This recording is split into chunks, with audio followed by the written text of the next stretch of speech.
Información inmediata. Y en medio de la crisis energética, Ecuador mantiene apagones de 8 horas diarias, mientras el gobierno nacional ofreció que los cortes de luz llegarían a su fin en diciembre del 2024.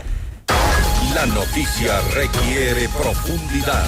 En Notimundo están los protagonistas de la noticia.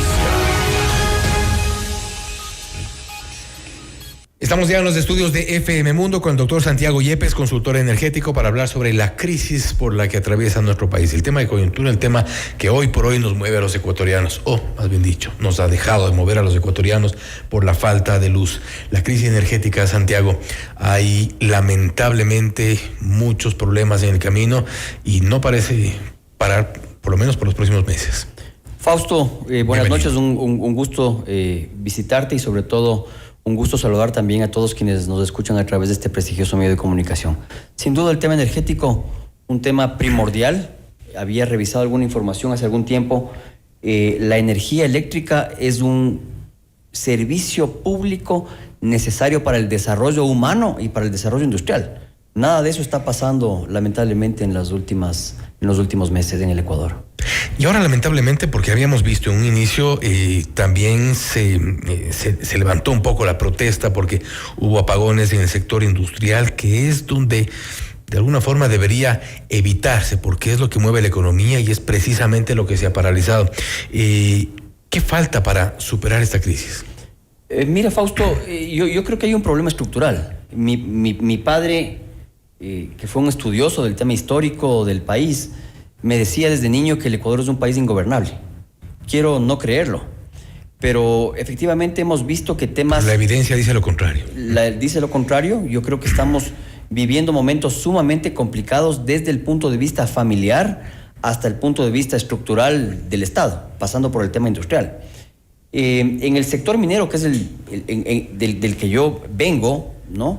Hemos vivido temas sumamente complejos. Tú bien conoces 2 minas industriales en producción, Fruta del Norte y Mirador, han dejado prácticamente de operar. En el caso de Fruta del Norte han tenido que gastar varias decenas de millones de dólares para comprar energía, generadores para mantener su operación. En el caso del proyecto Mirador, prácticamente detenido. Ellos tienen un contrato con el Estado. Ese contrato garantizaba sin duda la provisión de energía, y esta es la temática lamentablemente de nuestras casas, de nuestras labores diarias en negocios pequeños y de labores industriales, como es el caso de la minería a gran escala en el país. Pero ¿cuál es un poco la salida? Porque hemos visto, y creo que uno de los principales problemas, si no el principal, pasa por las malas decisiones o la falta de decisiones en el sector eléctrico. CELEG ha sido lamentablemente una mina de oro para la corrupción, y eso se ha evidenciado en denuncias, en procesos de investigación, algunas que todavía están en curso y muchas cosas de las que todavía no se sabe. Cómo depurar el sector eléctrico, cómo llegar a un punto de quiebre donde haya ya un norte. Mira, Fausto, como dicen, lo perfecto es enemigo de lo bueno. Yo creo que lamentablemente el Ecuador ha tendido muchísimo de alguna forma en anclarse en una energía hidroeléctrica, ¿no es cierto?, que ahora vemos que falla. No hay o no ha existido lo que se llama la potencia, que es esa cantidad de energía de backup necesaria para cuando falla la planta, en este caso, de provisión de energía a través de fuentes de agua. Creo que no se ha diversificado la matriz energética, ese es un tema bien importante, y pese a que queramos mantener un país y un mundo mucho más verde, descarbonizado, la práctica nos dice que no es así. Tenemos que seguir contando con combustibles fósiles. Mira lo que está pasando ahora con los generadores en las casas, en los edificios.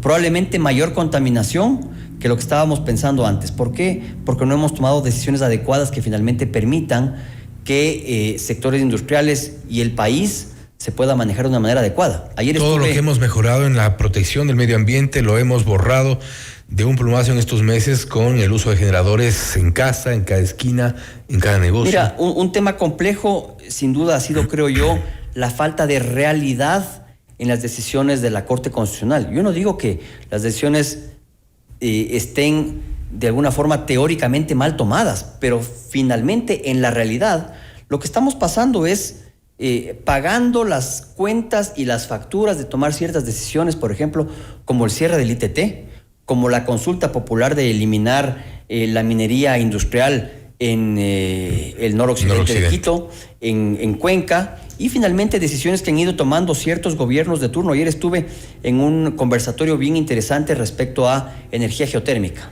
Hay un proyecto insignia que es el proyecto Chachimbiro. Este proyecto fue perforado y fue estudiado hace más de 15 años. No se ha hecho absolutamente nada. Tengo gente conocida con la que he conversado, amigos que tienen proyectos o manejan proyectos, por ejemplo, el proyecto Bizonaco, el proyecto El Aromo, que ni siquiera tienen las licencias para poder avanzar en su construcción, ya firmados hace varios años. Entonces, finalmente nos hemos, creo yo, dormido en los laureles de que la energía hidroeléctrica es la única y de alguna manera quedamos en ese limbo de mantenernos sin extraer ni explotar nuestros recursos naturales de una manera razonable. Pero entonces queda claro que no es un problema de San Pedro, de la falta de lluvias, del estiaje exclusivamente, de esperar que Dios nos envíe lluvias, sino que aquí hay una responsabilidad de autoridades, no exclusivamente de las autoridades actuales, sino de anteriores, aunque todos se culpan entre ellos, pero hay una responsabilidad política. Sin duda hay una responsabilidad política que creo que es la más grave. También creo que es fundamental decir que vamos viendo cada vez más el deterioro de la calidad del medio ambiente, ¿no es cierto? Esto nos debe llamar sin duda a la reflexión. Lamentablemente, la actual tecnología, el avance de la ciencia, el avance del ser humano está totalmente anclado al desarrollo industrial. No podemos de un día al otro parar ese desarrollo y ese crecimiento. Hay que hacerlo de una manera adecuada, ir pasando del consumo de combustibles fósiles poco a poco a combustibles y energías verdes, pero esto no es un tema que lo podemos hacer de un día al otro. Por lo tanto, sí hay una afectación ambiental que sin duda la estamos viviendo, un verano eterno en ciertos países como en España, en Valencia, por ejemplo, la Dana, que ha destruido prácticamente la ciudad. Es evidente que hay un daño ambiental, que no lo hemos considerado, pero mayor es la falta que tenemos por la falta de decisiones oportunas de gobiernos en tomar medidas y decisiones de mediano y largo plazo. Es un país que vive lamentablemente en el día a día apagando incendios, que es lo que estamos haciendo normalmente. ¿Pero hay una solución de corto plazo? Yo creo que no, Fausto. Probablemente la importación de energía de Colombia, la compra abrupta de pero en el mejor de los casos térmica, eso no llega siquiera, de acuerdo al déficit actual, no llega a cubrir la tercera parte siquiera. Mira, Fausto, no llega a cubrir la tercera parte y no nos estamos dando cuenta del costo, ¿no? El ecuatoriano lamentablemente le gusta todo subsidiado, todo barato. No hay energía más cara que la que no se tiene, ¿no es cierto? ¿Cuál será el valor de compra de la energía a Colombia? Más o menos 30 centavos. ¿Cuál va a ser el valor de la energía que nos cueste en temas ambientales y económicos en la generación de energía de consumo de combustibles fósiles? ¿No? Sin duda va a ser 8 o 10 veces más cara de la que podemos. Correcto. ¿Cuánto pagamos en nuestras casas? 9, 10, 11 centavos por kilovatio. Sin duda es un tema inexplicable y finalmente, aunque creamos que no lo hacemos, somos nosotros de nuestro propio bolsillo los que estamos pagando las consecuencias de las malas decisiones que han tomado gobiernos anteriores respecto a temas de energía y de recursos naturales. En un año de gobierno han logrado incorporar al Sistema Nacional Interconectado 100 megavatios, exclusivamente y únicamente 100 megavatios. Se esperaban otros tantos para el 5 de noviembre, se esperan otros tantos para finales de este mes y otros 91 megavatios por parte de la empresa ATM para finales de diciembre. Ninguno de los 3 contratos de generación en tierra se van a cumplir, al menos en el plazo, en el cronograma que estaba previsto. Es decir, todo comenzará seguramente en el 2025. Con estas decisiones, ¿es posible creer en el ofrecimiento del gobierno respecto de que en diciembre no habrán apagones? Fausto, lo veo complicado, lo veo sin duda complicado. Por ejemplo, en el sector minero hay que entender minas industriales como Fruta del Norte y Mirador. Mirador requiere 80 megas para mantenerse en producción. Con la expansión a Mirador Norte, 120 megas. El proyecto Cascabel será un proyecto que va a requerir 160 megas. No nos olvidemos que como país hemos vendido a la inversión extranjera, que tenemos un país rico en recursos naturales, que tenemos un país con carreteras, con infraestructura, con puertos, aeropuertos, energía barata y abundante incluso para exportar.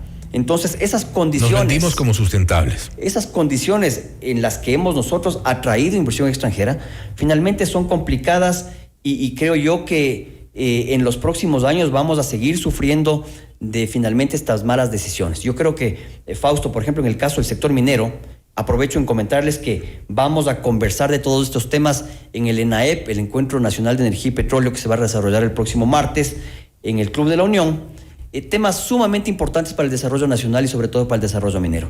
Las malas decisiones que han tomado los gobiernos de turno para impedir el desarrollo a través del consumo y explotación racional de los recursos naturales, en este caso. Porque la minería ilegal está ganando terreno frente a esta inacción de las autoridades para fomentar la minería legal y controlada. Fausto, hemos comentado varias veces, lo he comentado contigo también, donde hay minerales habrá minería, ¿no es cierto? O hay una minería controlada, una minería desarrollada con altos estándares, una minería racional, en la que hay un concesionario atrás, o finalmente va a haber una extracción ilícita, que es un delito ya transnacional, que deja pasivos ambientales gigantes. No hay riqueza que pueda pagar los pasivos ambientales que está dejando la minería ilegal. Por lo tanto, de alguna manera, masificar la legalidad, los controles deben ser oportunos y finalmente poder aprovechar que tenemos recursos naturales para una transición energética justa con el planeta, justa con el ser humano y justa con el Estado pagando los tributos que le corresponden. Y más allá de los problemas energéticos, y con esto cierro, Santiago, ya hablando de la situación minera del país. Hace algunos meses tuvimos una entrevista acá contigo precisamente sobre la situación de la minería. Empresas que se habían creado en su momento, empresas fantasmas, empresas de papel, que se habían creado únicamente para generar los certificados de exportación de oro. Se estaba de alguna forma, lo habíamos bautizado de esta forma, el lavado de oro hacia afuera. ¿Ha habido acción por parte de las autoridades para controlar esto, para controlar todo esto que es producto de la minería ilegal que estaba saliendo de nuestro país, evadiendo impuestos, evidentemente evadiendo todo tipo de controles? Fausto, yo creo que los números que viene generando la minería industrial responsable, por llamarla de alguna forma, son importantes. El año pasado se exportaron más de 3.300 millones de dólares, se generaron más de 760 millones de dólares en impuestos para el Estado, más de 150,000 puestos de trabajo directos, que cada trabajo directo en minería genera 3 trabajos indirectos en temas de servicios. Pero, yendo a tu pregunta, sin duda es un tema complejo, porque yo inicialmente pensaba que la minería ilegal o la extracción ilegítima de minerales es solamente la extracción, ¿no es cierto? Sin título ambiental, sin título habilitante, sin tener consideración con el medio ambiente, pero la minería ilegal también es el generar empresas fantasmas, el generar certificados de exportación, el comprar facturas para exportar ese mineral, que salen desde el propio ministerio. Uh-huh. Yo creo sin duda que al menos las últimas autoridades han tomado cartas importantes. Es un tema bien complejo que requiere un aparataje y sobre todo la decisión del gobierno de detener una actividad que nos deja pasivos gigantes. Yo soy un convencido de que la modernidad requiere la explotación racional de los recursos naturales con sostenibilidad. ¿Qué es la sostenibilidad? Es el poder cubrir las necesidades de las generaciones actuales, permitiendo también cubrir las necesidades de las generaciones que vienen. Ese es sin duda el mensaje final. Importante, Santiago. Nuevamente, gracias por haber estado con nosotros. Gracias, Fausto. Buenas noches. Gracias. El doctor Santiago Yepes, consultor energético, hablando sobre la crisis eléctrica por la que atraviesa nuestro país, además también de la situación minera. 2 temas de trascendental importancia, principalmente, por supuesto, para la economía. Esto es Notimundo Estelar, siempre bien informados. Noticias, entrevistas, análisis.